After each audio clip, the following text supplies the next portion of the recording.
Summary of the Human Advantage. The Future of American Work in an Age of Smart Machines by J.W. Richards. Part 1. How We Got Here. From hunter-gatherers to homeowners. The Kalahari Bushmen and Danny show us two old ways of living: hunting and gathering and early farming. They lived off the land and didn't build wealth. When people started farming and domesticating animals, civilization began. But for many generations, most people were poor by today's standards. They lived just above survival, always at risk from illness, weather, and predators. Recently, more people have started making more money than they spend and living longer, better lives. Economic growth charts from 800 BC to now show a flat line for most of history. It only shoots up in the last 300 years, especially in the last century. Life was very hard before this sudden change. Thomas Hobbes described it as having no arts, no letters, no society, and constant fear of violent death. Life was solitary, poor, nasty, brutish, and short. In early America, the dream was to own and work on your own land. Early colonists left Europe, where they were tenant farmers, to own land in America. For many Americans, a house has been the most valuable asset and the center of family life for a long time. Credit was often used to buy property. When consumer culture mixed with government policies, it led to the housing crisis. The 2008 subprime mortgage crisis happened because policies encouraged risky behavior and weakened loan rules. Over time, other problems have also built up. The rising cost and decreasing value of a college degree is another bubble created by the government. The loss of morality and family breakdown are other issues, driven by well-meaning but misguided policies. The loss of industrial jobs and rapid industry changes have also had a big impact. Rise of the robots. Will smart machines eat all the jobs? The Industrial Revolution led to the information age, just like the agricultural period led to the industrial age. The new economy and the American dream are now defined by smart robots that can do things we once thought only humans could do. Fear of job loss didn't start or end with the Industrial Revolution. For centuries, we've made labor-saving technologies like wheels, carriages, wheelbarrows, cotton gins, steam turbines, and tractors. Most of these machines helped rather than replace human work. They created jobs for some and allowed others to move up in value. In the past, technology only helped human labor. Now, information technology seems to be replacing both human work and thinking. Travel agents are being replaced by websites like Kayak and Orbitz. TurboTax replaces entry-level accountants. Financial reporters are replaced by complex writing algorithms. Ad agents are replaced by A/B testing tools. Factory workers and roughnecks are replaced by robots. Journalist John Markoff from the New York Times warned about this. He said Amazon's 2014 Fulfillment Center video showed a step towards fully automated warehouses. Many blue-collar workers might become Uber or Lyft drivers because they can drive.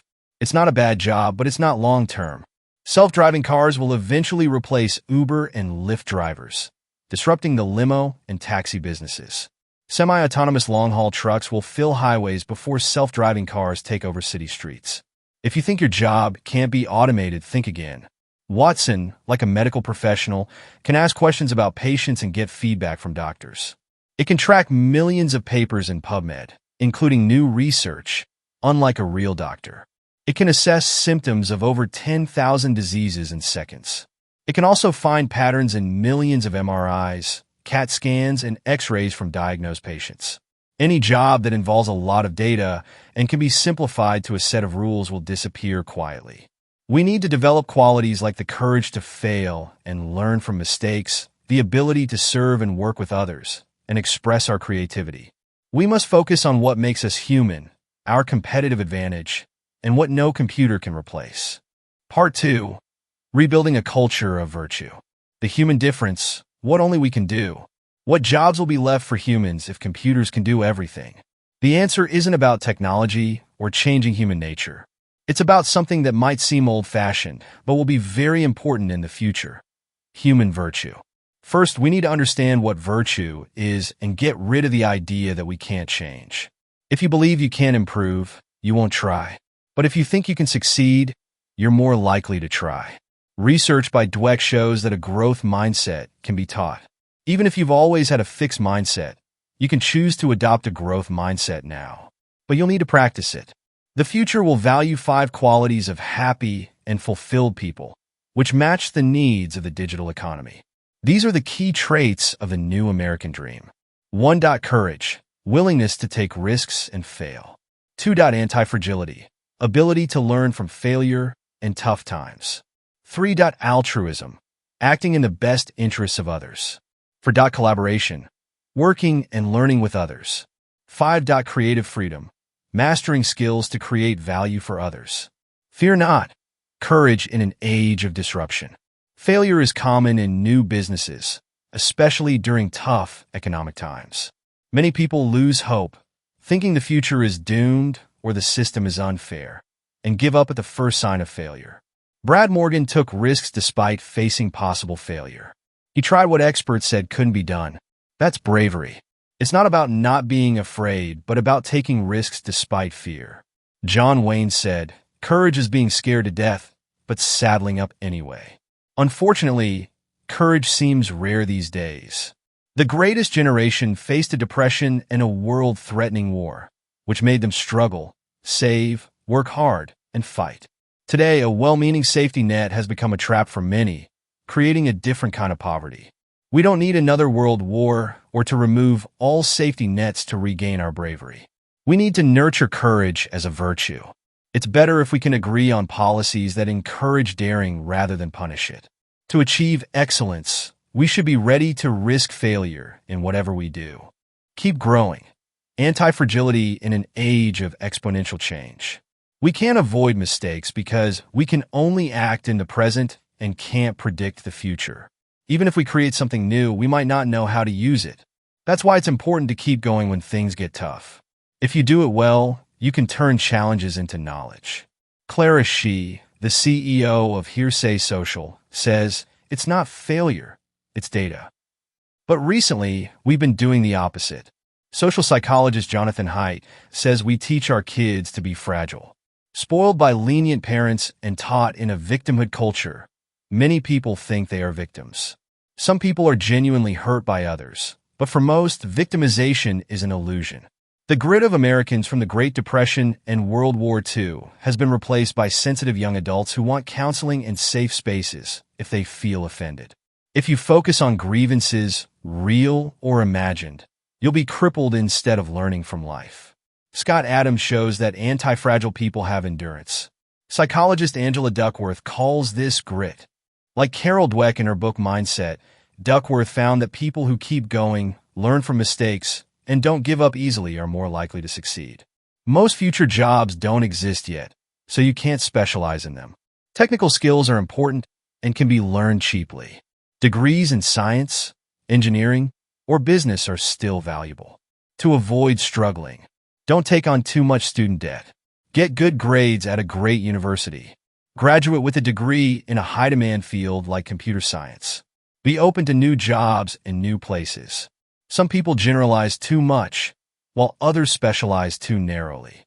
For college students, it's better to combine broad skills with a specific specialty. Be rational, educated, and curious, as these are the foundation for other skills. Get a BA in philosophy with a focus on logic, a minor in programming, a summer course in business writing, a certification in app development, and an internship in social networking. This would be more useful than a degree in literature and a summer job opposing minimum wage laws. Do unto others. Altruism in a digital age. Did Danielle just find a way to take money from stressed-out brides-to-be? A critic might think so, but consider this. Danielle Tate had trouble changing her name when she got married. She realized many women would benefit from a service that made it easier.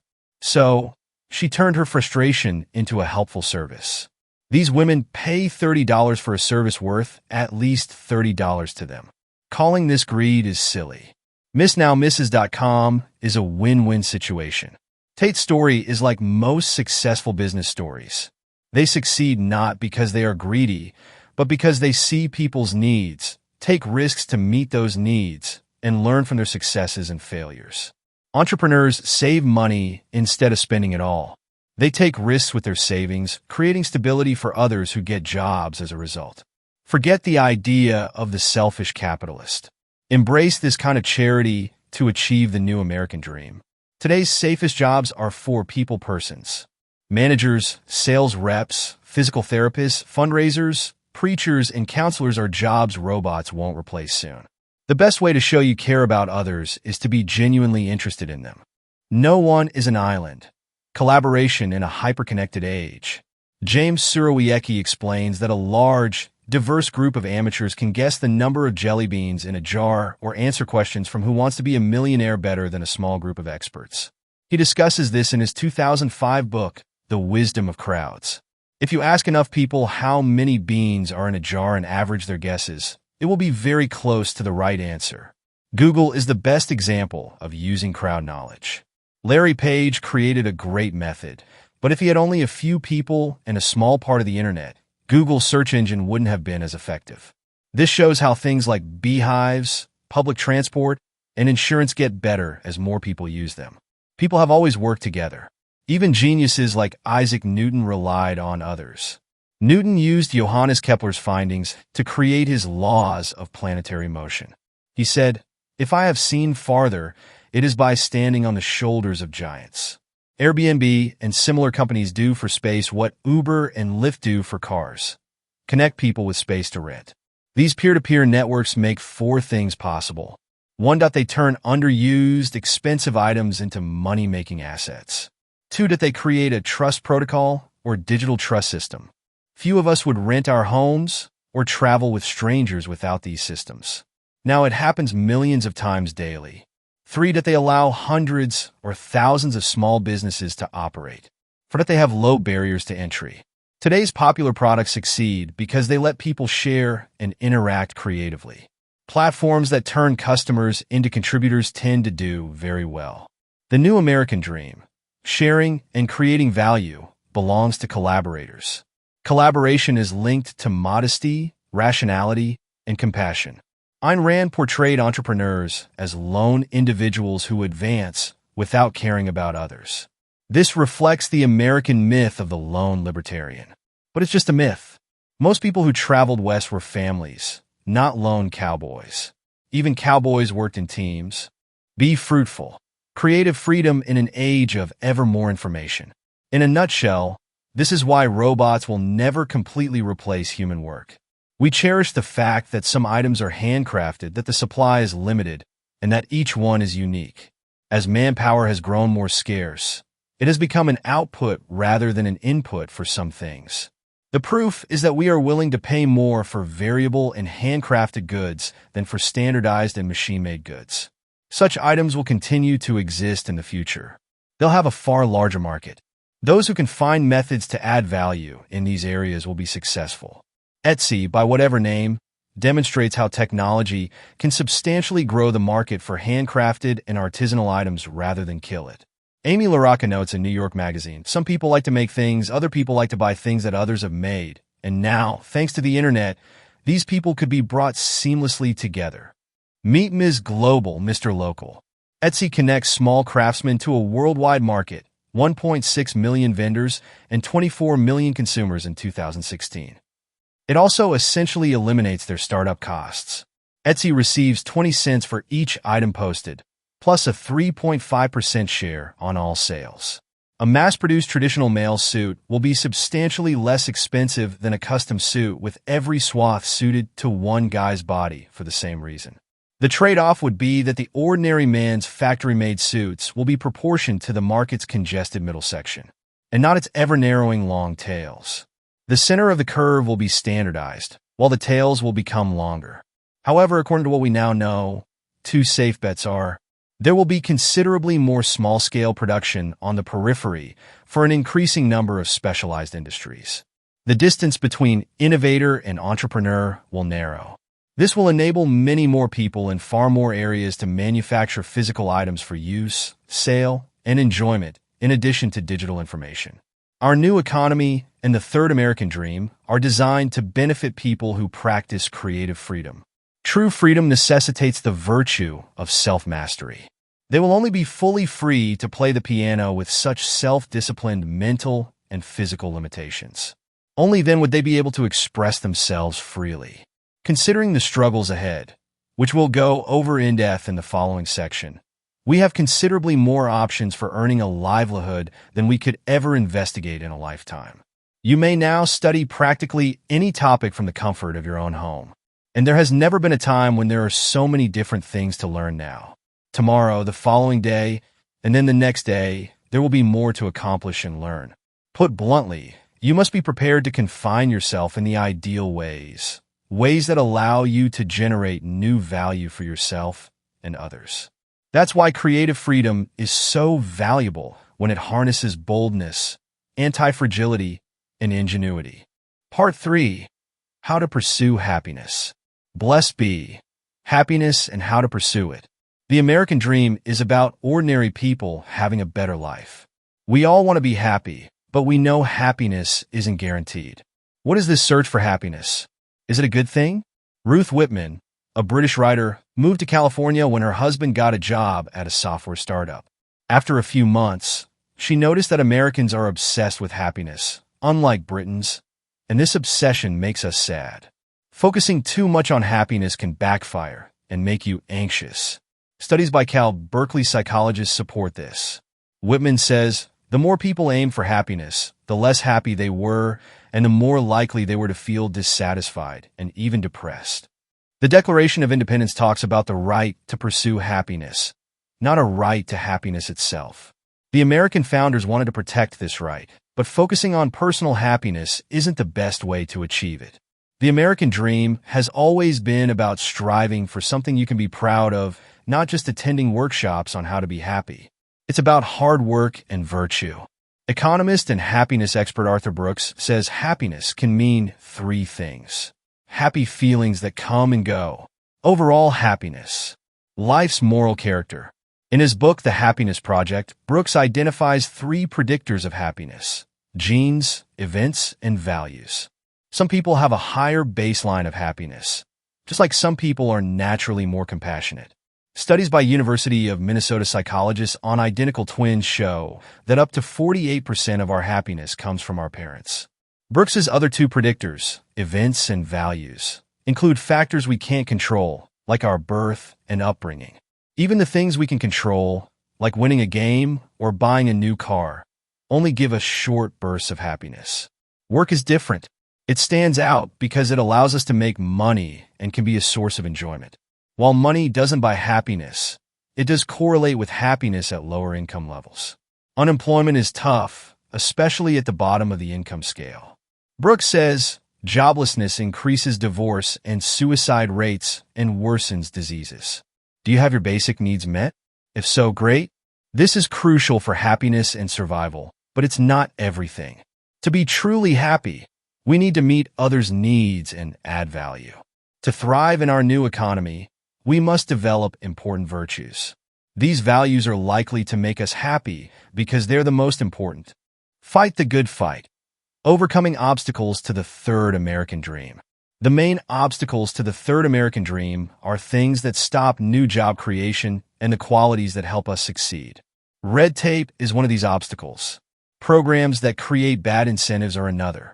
We need to overcome these obstacles to share the future American dream with everyone. For over a century, progressive leaders and the media have said that if businesses are left alone, they'll cheat and deceive people. They often say the solution is more regulation.